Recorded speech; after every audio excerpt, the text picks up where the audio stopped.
everyone. Welcome back to AI Diatribe. My name is Jason Lowe. I'm your host, joined by my co-host, Matt Conweiser, and we have a guest with us today, Mr. Wes Durow, who has been in both industry and education technology for a long, long time and has many opinions on how AI is affecting all of it. So, Wes, welcome. I understand that you are the Associate Professor of Practice in Marketing at the University of Texas at Dallas. You're also the principal of your own boutique consultation firm, Redbridge Insights. Give us a little bit more background on what it is and what you're doing as it relates to AI and technology, please. Yeah, first of all, Jason and Matt, terrific to be with you guys today. This is such an important topic, and I really look forward to today's dialogue. I've spent the past 30 years in technology. I was there. Actually, I helped launch for the precursor to Bank of America, which was Nations Bank, PC banking 30 years ago. Moved to Nortel as the internet was being built. Moved from there as we started rolling out CTI and all these different services at Avaya to take better care of customers. And really, the last 20 years has been this intersection of mobile, social, and cloud. And now we enter the AI era, where I was so lucky to go to college and grad school. I'm on the other side of it now, trying to help the next generation go and be great. And so it's really an important time, and what a great tool. And so I look forward to today's dialogue. Me too. And I think that Matt wanted to kick us off because he's eager to jump into a couple of things specifically as it relates to the marketing purview and how AI works there. So Matt, go ahead. Well, actually, so just so everybody knows, in full disclosure, Wes and I did used to work together pretty closely at Nortel for some time under Clint and then under Lauren. And so we've known each other for years and years and had a chance to catch up in person, which is when we talked about doing this. So thank you, Wes, for coming on. Since you brought up Nortel and you brought up your history, I'm actually going to pivot a little bit away from what I was originally going to ask. And I'm going to ask, do you remember a campaign that we did at Nortel around hyperconnectivity? Yeah, for sure. Yeah. So here's my question. That messaging was all about this incredibly connected world, but it wasn't around a single use case. It was around the concept of everybody being able to access all of the information everywhere. But the tools to do it still had to be built or grown or developed. You didn't have an AI. You just were creating the highways so that the connections were possible between businesses and consumers and countries. My question for you to start this off is, what's your view of these massive frontier models now creating a whole nother layer of hyperconnectivity where people don't even care about the hyperconnectivity anymore because you just pull up an app and type a question and there's your answer? Like, you talked about being at the forefront of digital banking. We were at the forefront of hyperconnectivity. Now we're at the bleeding edge of frontier models that are using all of that stuff. What do you think about all of this evolution of trends and connectivity? Yeah, that's the $1,000,000 question. I mean, I think at the end of the day, I think when we forget this, the fundamentals are undefeated. As great as the hyperconnectivity campaign was, we were infatuated with our own technology. What we weren't infatuated with was what problem does that actually solve if you're a nurse, if you're a teacher, if you're a doctor. And we ended up pivoting to get to that. But much as it's true with all these things that you can do through AI, and you can solve a bespoke problem, but if you don't have context of the broader kind of experience that a customer has, or a doctor or a teacher or a lawyer as they go throughout their day, it's just that. It's just a bespoke solution to a bespoke element that needs to be part of a broader solution. So I think that's the companies that really get this right over the next 5-10 years will use AI to help solve for the bigger problem, but they will also inject humanity in it, because at the end of the day, there are certain discussions and decisions we want to make as people. It's still made emotionally as much as it is, intellectually. And that's the tricky balance here. And if we fall too much in love with our technology, which can change, will change, and lose sight of the fundamentals of what's the system we're solving for, solution we're solving for, we're going to be, repeat some of the sins of our past. So I have a little thought I'd like to ask there, get out of your brain, because in marketing specifically, I understand that, the desire is to keep things as human as possible and make sure that you're maintaining that human touch. But with just about everything in business, you're trading off cost versus value. And there is a cost in keeping that human element specifically surrounding marketing activities. Case in point, videos, commercials, all of these different things, AI generated, has become a real prevalent thing. But it's not just that. And this is where the term AI slop comes from. There is so much AI generated material out there, and the vast majority of it is being used for marketing, quite frankly. So are we able to keep humanity in the process? Do you think that there's always going to be a place, or is it something where, because of capitalism and people trying to cut costs so much, that we're just going to see this swell of AI and it's just going to stay there and become normal? Another $1 million question. I go back to the best marketing is an extension of the strategy. And in a world of AI where you can create and target and deliver a product, a message, or service to almost anybody instantly at very low cost in many instances, it's easy to forget who you are. Who do you sell to? Who's your audience? And who do you really, target to? And so the AI slot, continues because you may make up and you may say, hey, we are a company and we are going to deliver the best clothing for raccoons. And this is what we build is we build raccoon clothing every day. But then you realize, oh, you know what? We can build clothing for rabbits and we can build clothing for squirrels. And yeah, you could do that and you can gin it up and you can turn it up, but all of a sudden you lose kind of who your company is in that middle of this. So a lot of the AI slop, a lot of what's taken place to me, that's a strategy discussion. Have you lost sight of who your customer is, how you solve it, number one. And number two, why that's so important is if you look across the last 25 years, even before the AI onslaught really happened, customer trust across top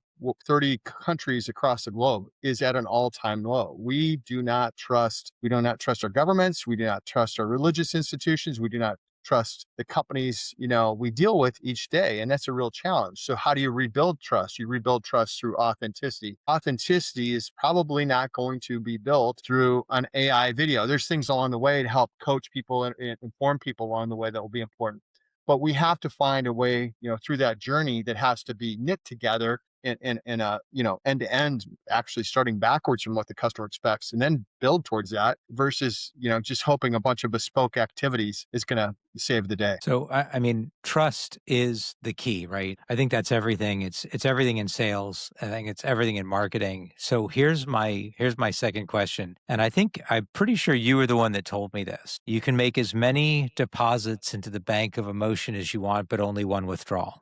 Does that sound familiar? Well, I did not say that, but that is a great, whoever told you that, they're spot on. I mean, and I you have thought it to was keep, you. Maybe it yeah. wasn't you. Yeah, no, but it's spot on. It's spot on, and you are always depositing in it. And you do something, and you screw up, you've got to make sure you really address it and are transparent about it. But people seek transparency. My students, I mean, Jason will know. He'll tell you the students they know more than we ever hope to know at that age, and they're looking for transparency and trust more than ever because it's a complicated world. And so, anyhow, finish your thought, but you're spot on. So here's the follow on then to that. So when we talk about trust, AI is creating a lot of distrust and it's creating a lot of false information that a lot of people accept as false and they give it a lot of second, third, fourth, 10th chances that they don't give another human. If a human says, "Yeah, I can develop this campaign for you. I can sell you this car for this price," and they don't make good on it, you're never going to go back to that person.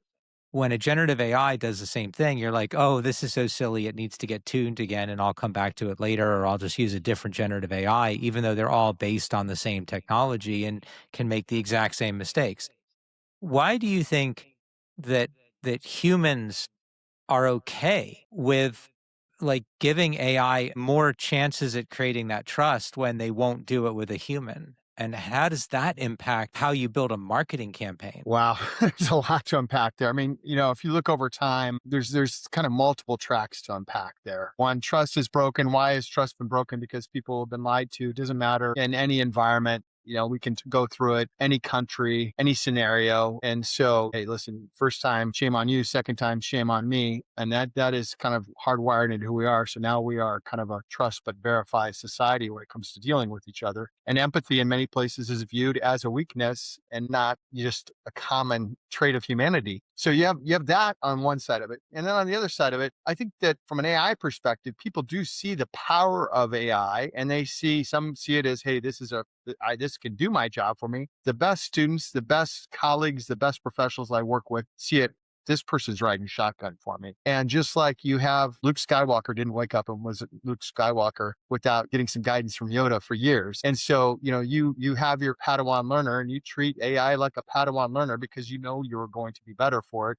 It's not going to wake up and be perfect. The concern I have is when people don't ask, don't check, but check and verify the truth in that like they would a human. They should, with the very same intensity and scrutiny. And the best of us humans make mistakes. And we're like, well, when somebody shares that mistake, hopefully we learn from it and grow. And we should treat it the same way in AI. So that's a long-winded answer, but you've got some real deep psychology issues, and then you've got some just legitimacy of how did we all work when we were apprentice phase, so to speak. So I love the apprentice reference. It frames it correctly, right? So what you're saying, what I heard was that people regard AI as an apprentice, as an intern, and so mistakes are okay, learning is okay. Also, it's new technology. We all accept that every time there's a new technology, it's going to break from time to time, and we're okay with that. But we don't give a human the same leeway. Well, Right. look at how humans treat other humans, man. Especially these days. I mean, there's been such a reduction in civility and gentlemanly and ladylike behavior, forgive me, but we seem to be walking around looking for someone to get mad at.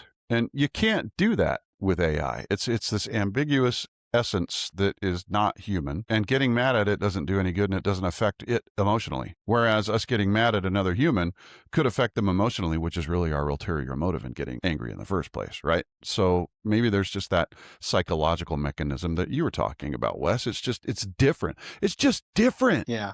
I think there's one things that you see with most LLM engines is once they've worked with you enough, they start to agree with you, almost agree with you too much. And I think you both would recognize in your career that when you surround yourself with people that don't see things differently, it expands your purview, it expands your effectiveness. And I think that's a critical capability. So I think the best way to use AI is to, ask it, don't look for a result that just makes you happy and feel good. But hey, give me a contrarian view. And it's like what I tell my students when I have groups, I try to mix up the students and the backgrounds of where they come from because, our best results come when we have different perspectives. But we're wired as people to want people to agree with us. And it's uncomfortable when people don't. And we have to be a little okay.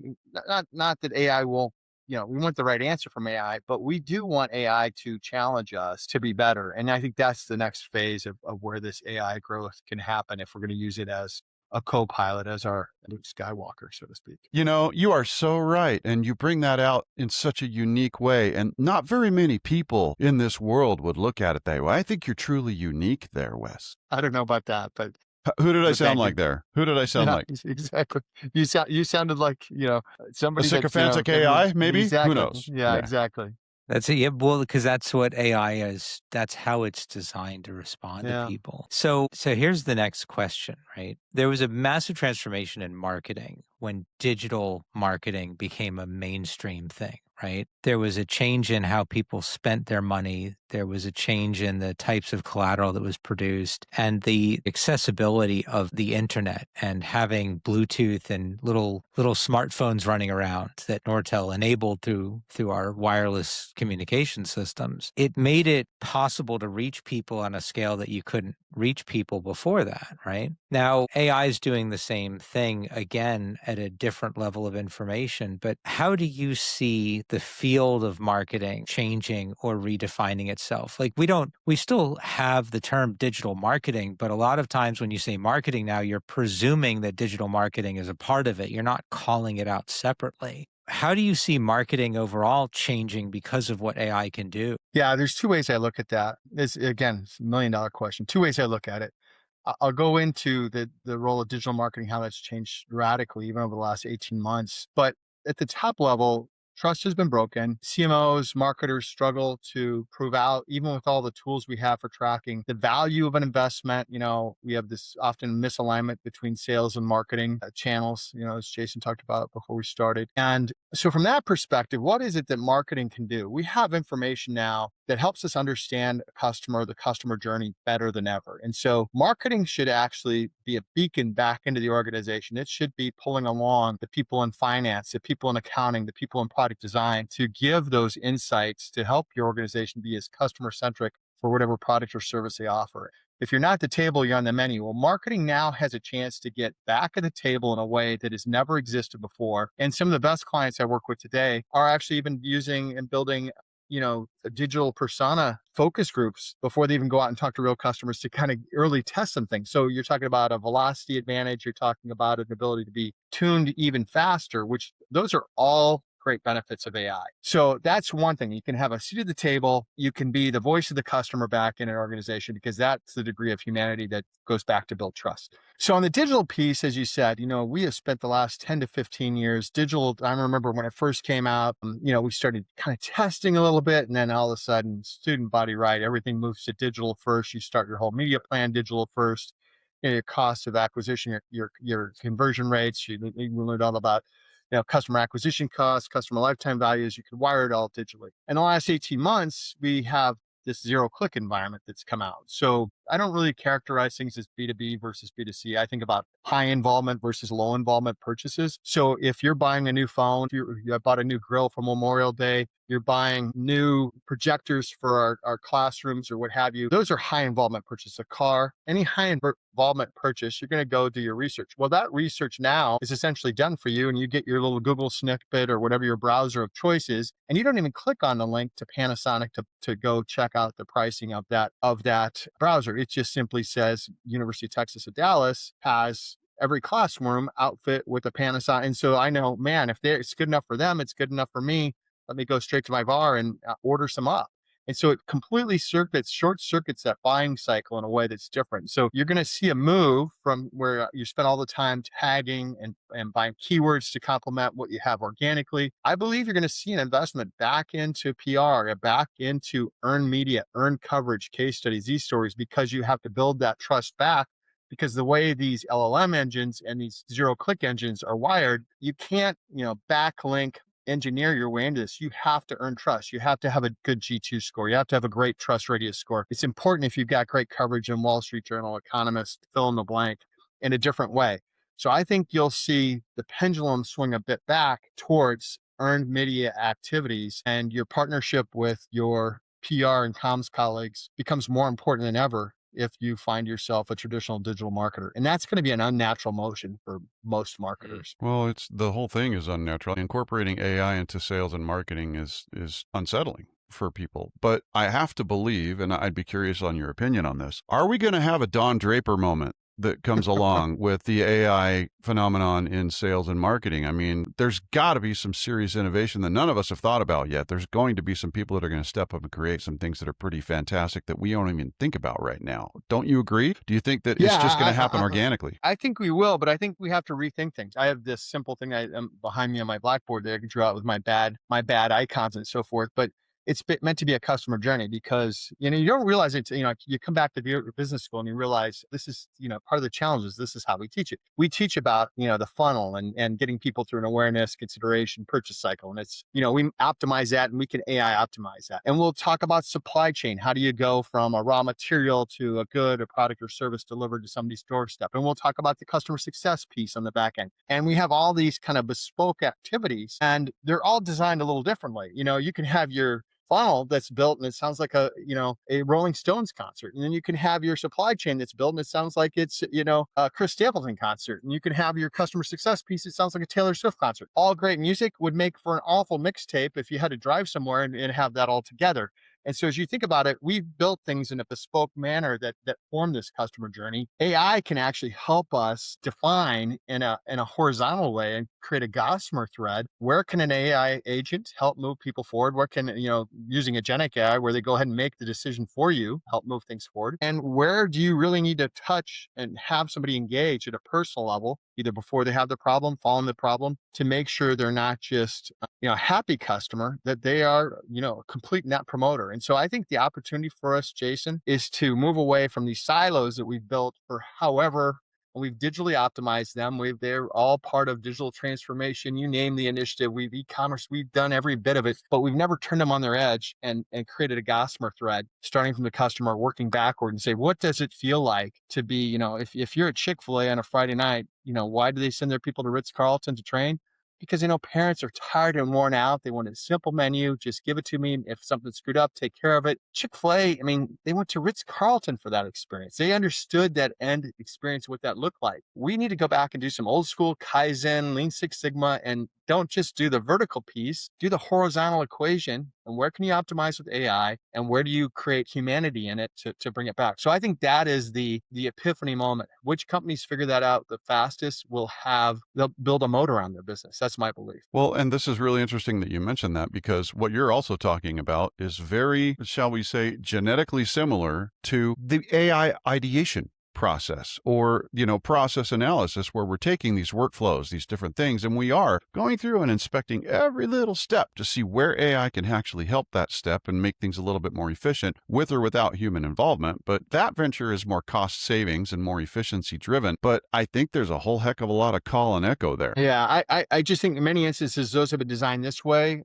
They've been designed vertically and not horizontally. In many instances, we start from the beginning. Hey, we've got a raw material, not from what you want that customer to feel at the end of the day. What do you want them to say about your brand? What do they think today? What do you want them to think after they've actually changed this? And what do they say about your brand? So I think starting from there and working backwards, it's just rearranging the pieces on the board for a more cohesive systems win. Repeatable systems win. How do you build a system around this? How do you go back to the fundamentals? Because otherwise, everything looks like a squirrel, and all of a sudden, you move from building clothes for raccoons to building clothes for squirrels and rabbits, and you can get off the track pretty easily. So I have an interesting follow on to this, and it ties in beautifully to things that both of you have said.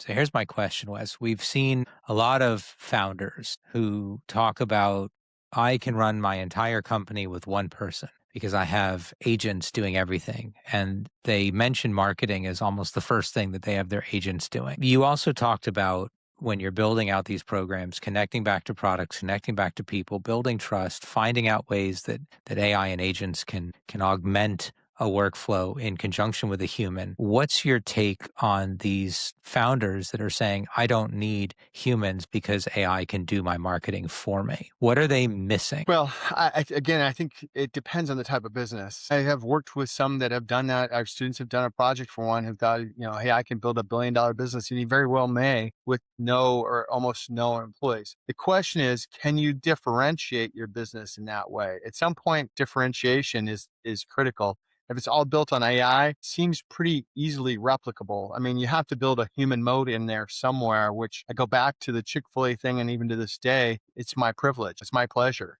Now, there's certain things that, and if you go to a Ritz-Carlton, they know, well, they'll say hi to you on the way in because they know you're more likely to say positive things about them in your post, trip survey. Same thing with the best car dealerships you go into.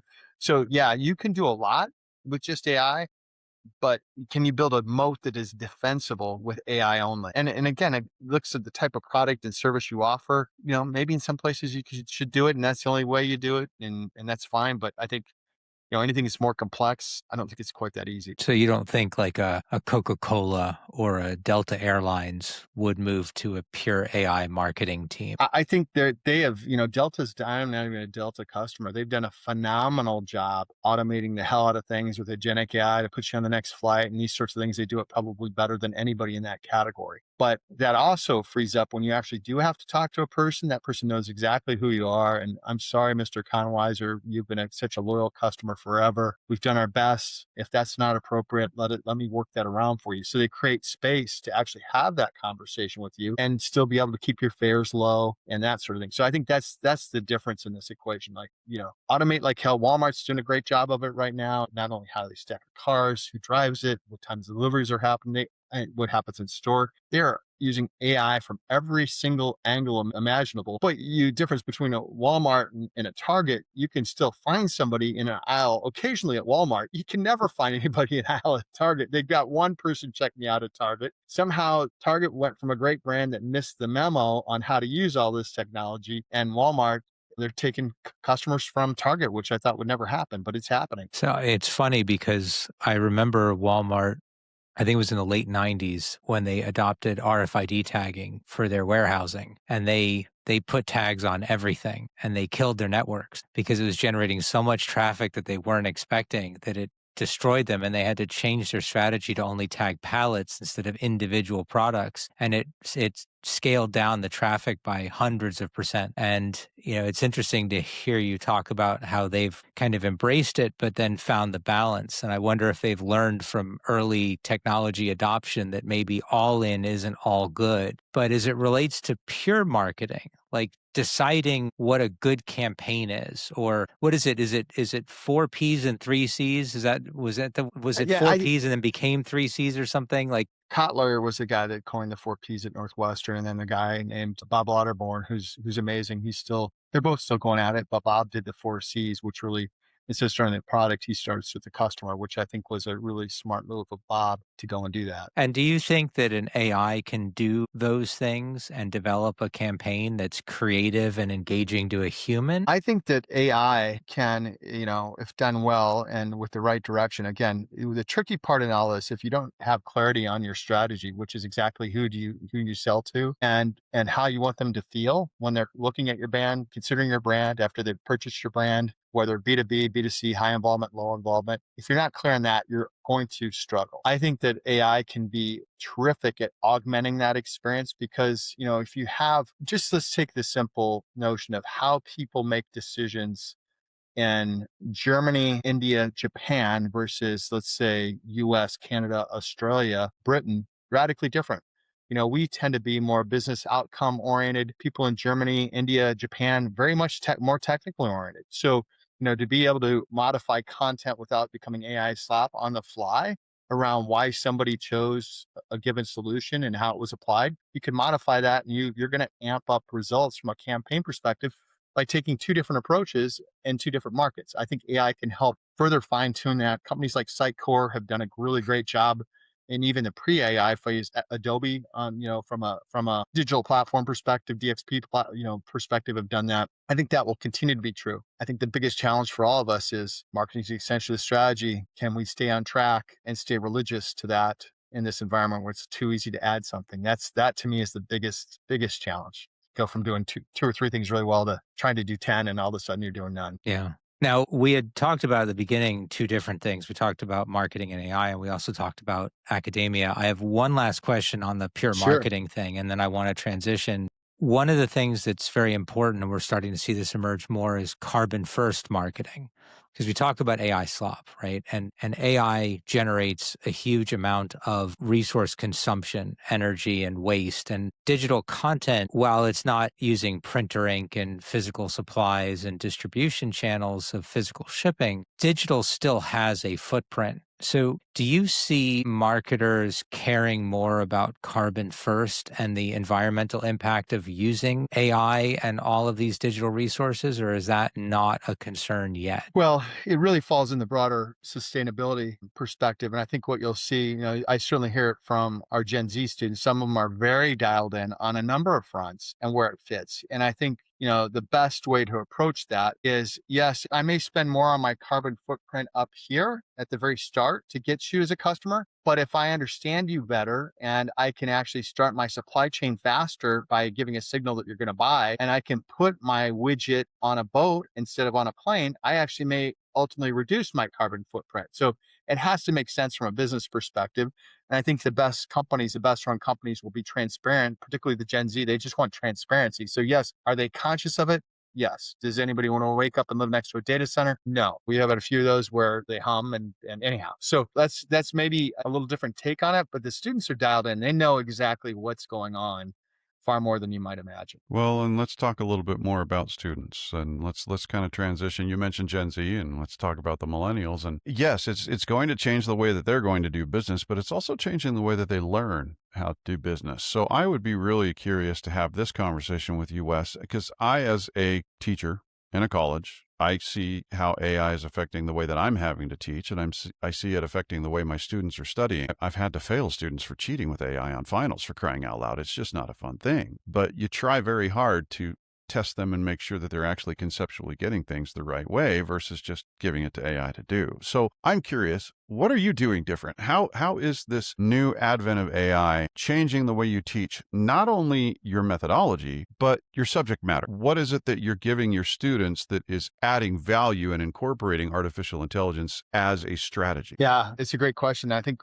there's no perfect playbook. We're all kind of figuring this out as we go. It'll be October, November will be the 4-year mark of kind of chat GPT accessible to all of us. The world changed. So it wasn't that long ago when you consider from there. I think there's a few big things. One, and you saw the recent, what took place at Brown recently, where the economics teacher realized that, hey, most of my class cheated. He let them take the final and midterm from home, and then they had to take the final on a lockdown browser at the university, and none of them knew what they were doing. So that's a real possibility. As you said, you've had to fail kids. I've had to, the kids can figure out if they want to turn it into paper and turn it into his image as part of a PDF. It'll get through, turn it into the scanning documents. It'll come up as 0% AI, which you don't have to read far to realize it's got plenty of M dashes, all the words like delve that are give up words. So, it was, but I know the students are going to use it, and I hope all students use it, but they should use it as a thought partner, somebody that, the best students I have are curious. The best students I have are interested in the subject. Hopefully, not all of them are, but hopefully they are. And so they use that as a partner. And I, like in my capstone class, where we do real projects for real clients, I give them 15 different prompts. And I even tell them, what I think they're going to get a better result with Claude versus Perplexity versus Chat. And hey, acting as a Blackstone credit analyst, ask A, B, and C. Acting as a McKinsey or BCG competitive analysis analyst. I give them like 15 prompts I would use just to help them dig up the background. But then I do ask them to write a report, and I do run it through, all the AI checkers, and I ask them to present from that report. And they will be quizzed on that report, because the ability to write in 2 to 3 pages and then actually present in 2 to 3 pages is going to be critical.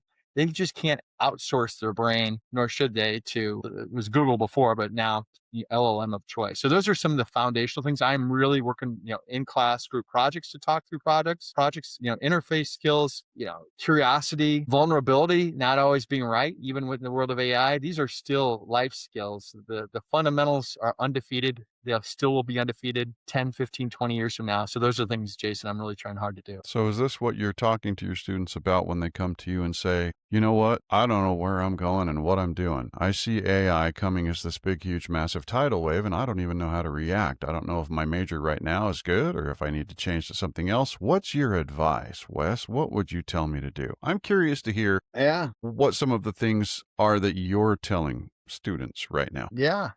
Hey, listen, we all wonder, but I know that every company, every organization, profit, nonprofit, starts with a customer or a patient or a student or a fan or what have you. And the most protected job in any of those organizations is the person that understands that prospect, that customer, the fan, the patient, the student better than anybody else.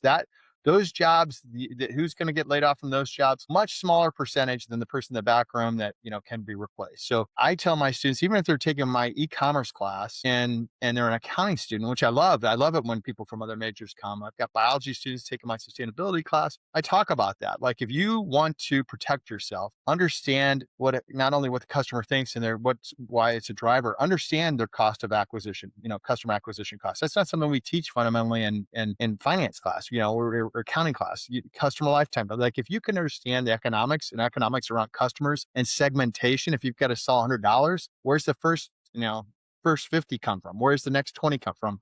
If you can understand that, and you're in finance, you're in marketing, you're in IT, you're in accounting, you're going to insulate yourself from a lot of the drama that's going to exist over the next 5 years as things change. So I'm curious to get your opinion on a little something. And Matt's going to know what this is, I'm sure, or what I say in response to people that are asking me what types of things they need to develop to AI proof their career. There are lots of other things. There's a ton, but I think the really core elements I've been able to corral into something that I call Jason's 5 C's. It's, yes, it's very self-serving to call it Jason's 5 C's, but nevertheless, that's what I call it. And so what I say is there are 5 main skills that you need to learn to really be able to AI proof yourself. The first is communication. So being able to communicate effectively. The second is collaboration. You've got to be able to work with somebody or something really effectively. And just because you can communicate doesn't mean that you're going to play nice, right? Then there's curiosity. You've got to maintain that curiosity, and coupled really closely with that is creativity, because by being curious, hopefully you're being creative and thinking of ways that you can make things a little bit better. But then the last thing is really important in my mind is critical thinking. So those are my 5 main skills: communication, collaboration, curiosity, creativity, critical thinking, thought. 100%. I mean, that's exactly, as you go through it, I was hoping the first one would be communication because that starts there, but everything you just went through, I mean, every bit of it, I talk to the students. In fact, in one of my classes, I'm like, our peak creativity was when we were 6, 7, 8 years old and we had a pair of cowboy boots on. We had a Superman cape. We had some motorcycle football helmet on. We had some, a Flash T-shirt on. Like thought we would be the ultimate superhero. And in our mind, we created the ultimate superhero. But you get to middle school and you're either a band kid or you're a choir kid or you're a nerd or you're a jock. We fall into these traps and we have to go back and find our inner creativity. And then critical thinking is so hard in this environment because we've raised a generation that has to be almost perfect to get into college. You have to have an X SAT, ACT score. I tell my students, like, hey, listen, like if you're in the back of the classroom, I'm here for you. Like you honors kids in the front row, I can help you, not much.